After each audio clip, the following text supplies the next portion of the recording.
हाँ बच्चों, तो आज क्लास 9th के इतिहास का चैप्टर 5 नाजीवाद टॉपिक पर चर्चा कर रहा हूँ।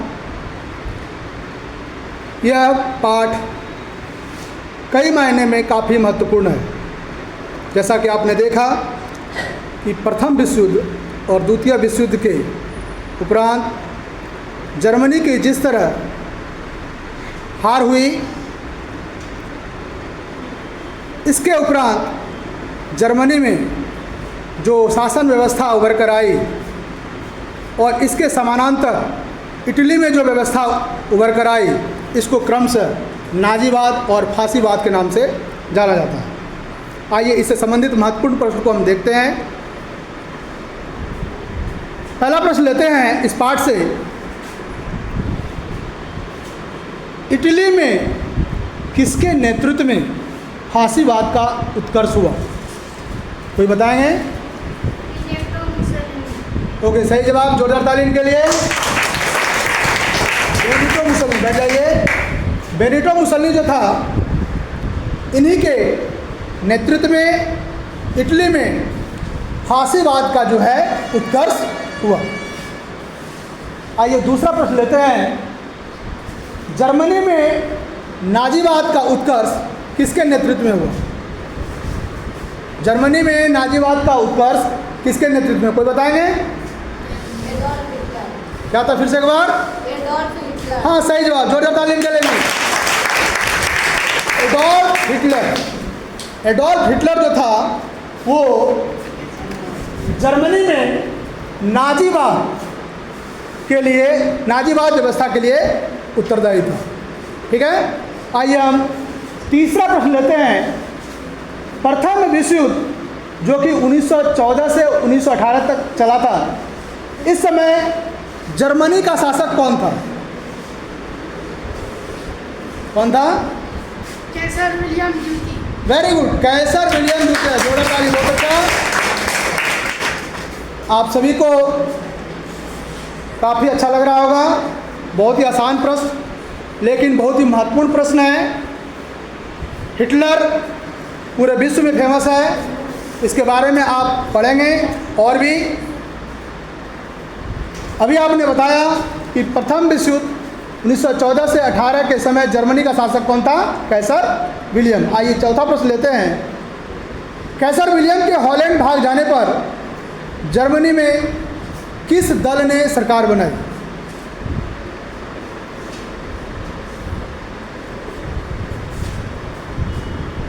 किस दल ने सरकार बनाई?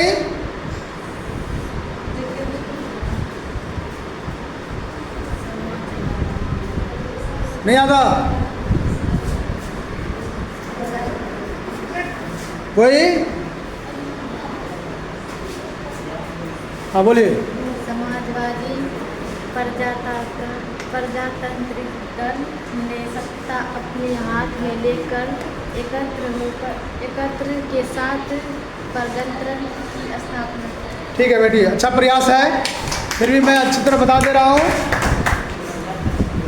कैसर विलियम के हॉलैंड भाग जाने पर जर्मनी में समाजवादी प्रजातांत्रिक दल ने सत्ता अपने हाथ में लेकर एक तंत्र के स्थान पर गणतंत्र की स्थापना की। ठीक है, कौन सी दल थी? समाजवादी प्रजातांत्रिक दल। एक तंत्र के स्थान पर किसकी सरकार बनाई? गणतंत्र की स्थापना की। एक तंत्र के स्थान पर गणतंत्र। ठीक है, एक तंत्र का मतलब जहाँ पर एक राजा शासन करता हो, एक आदमी की चलती हो। और प्रजातंत्र का मतलब या गणतंत्र का मतलब जहाँ पर ग्रुप ऑफ पीपुल, लोगों का समूह जब शासन करता है, उसको क्या बोलते हैं? प्रजातंत्र बोलते हैं। ठीक है, चलिए अगला प्रश्न लेते हैं। पांचवा, जर्मनी में नए गणतंत्र का चांसलर किसे नियुक्त किया गया? वेरी गुड, जोरदार ताली के लिए। फ्रेडरिक एबर्ट को जर्मनी में जो है नए गणतंत्र का चांसलर नियुक्त किया गया। आइए अगला प्रश्न लेते हैं। 6 नंबर प्रश्न। जर्मनी की नई सरकार ने युद्ध विराम पर कब हस्ताक्षर किए? 11 नवंबर। ओके, जोरदार ताली के लिए। बहुत अच्छा।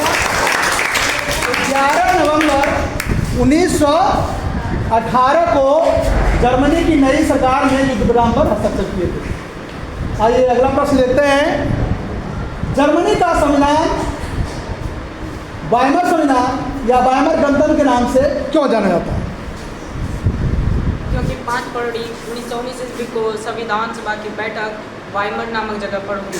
बहुत अच्छा जोड़े, बहुत अच्छा जवाब, बहुत अच्छा प्रयास। वाइमर नामक जगह पर 5 फरवरी 1919 ईस्वी को संविधान सभा की बैठक हुई थी, इसलिए इसी स्थान के नाम पर इस गणतंत्र का नाम क्या पड़ गया? वाइमर गणतंत्र। बहुत ही आसान और बहुत ही अच्छा जवाब, बहुत अच्छा था। आइए 8वां नंबर प्रश्न देखते हैं। वाइमर संविधान के अनुसार जर्मनी में किस तरह की शासन व्यवस्था की शुरुआत हुई? व्यवस्था की शुरुआत किस तरह की व्यवस्था? वाइमर संविधान। चलिए ठीक है, बता बैठिए। वाइमर संविधान के अनुसार जो है संघीय शासन व्यवस्था की स्थापना हुई। किस तरह की हुई? संघीय शासन व्यवस्था की स्थापना हुई तथा राष्ट्रपति को जो है आपातकालीन शक्तियां प्रदान की। ठीक है, वाइमर संविधान के अनुसार जो है संघीय शासन व्यवस्था की स्थापना हुई जर्मनी में और राष्ट्रपति को बहुत सारा पावर दिया गया, आपातकालीन शक्तियां दी गई। ठीक है, चलिए बहुत अच्छा। और एक 9 नंबर बहुत ही इंपॉर्टेंट प्रश्न है। मैंने बताया कि प्रतियोगी परीक्षा में इस प्रश्न को पूछा जाता है अभी भी। ठीक है, तो आप लोग के लिए इंपॉर्टेंट है, इस क्वेश्चन को आप ध्यान से देखेंगे। भारतीय संविधान में राष्ट्रपति के आपातकालीन शक्तियों का स्रोत किसे माना जाता है? वाइमर के संविधान को। वेरी गुड, बहुत अच्छा है, इनके लिए भी ताली। हाँ, भारतीय संविधान में राष्ट्रपति को जो पावर मिला है, शक्ति मिला है, इसका स्रोत जो माना जाता है, किसको माना जाता है? वाइमर संविधान। जर्मनी के वाइमर संविधान को ही इसका स्रोत माना जाता है। आइए 10 नंबर और अंतिम प्रश्न की चर्चा करेंगे। जर्मनी ने वर्साय की संधि पर कब हस्ताक्षर किया था? 28 जून 1919। ओके राइट, बहुत ही अच्छा, जोरदार ताली के लिए। 28 जून 1919 ईस्वी को जर्मनी ने वर्साय की संधि पर हस्ताक्षर किए थे। ठीक है, आज के लिए इतना ही। अपना ख्याल रखें। Thanks for